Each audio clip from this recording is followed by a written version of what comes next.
this side, and then how we consume it on another. So I want to talk about our supply of energy. Our entire energy supply in the United States goes basically from all these sources. The big three are coal, natural gas, and crude oil. All right, those are the big ones. But one of the things that we're always concerned about is this section right here. This is currently how much the United States imports. The United States currently imports about 30% of our overall energy supply.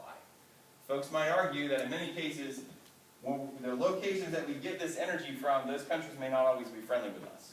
And so what happens to your energy bill when they decide they don't want to share energy with us? It goes up. And so it's simple supply and demand.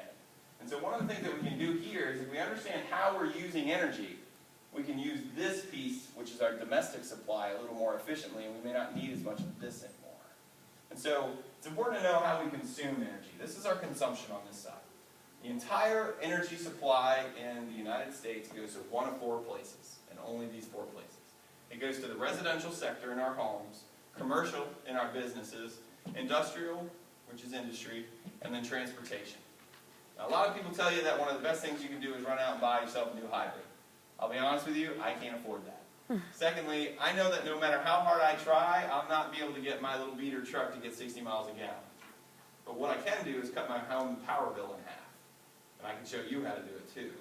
And so it's a question of what's the best use of our time. What's the best point of attack? So the way that I tend to look at it is this. This is our cars and trucks, this section down here. This is the built environment. If we're looking for an opportunity to make a huge difference, it's the built environment that we need to put all of our effort in. That's the best point of attack. And so that's where we're going to start. Now, I talk about energy in the United States, but I also want to talk about it in South Carolina. South Carolina, we have problems.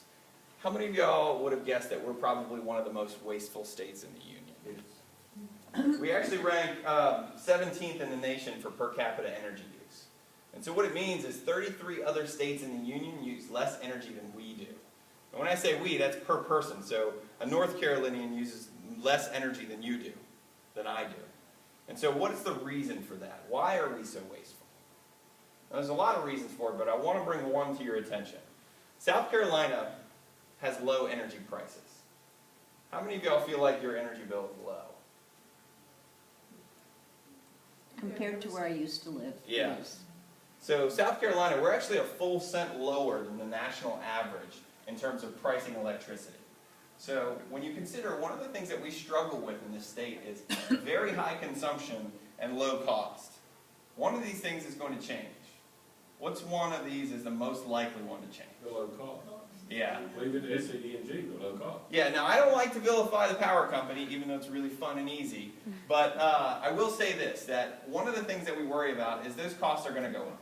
In the past 3 years, SCE&G in particular has changed their rates 5 times.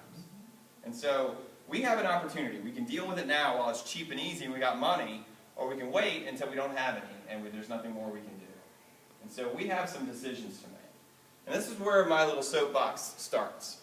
One of the things that we have in South Carolina is by 2016 there are two new power plants slated to come online. All right. One of the things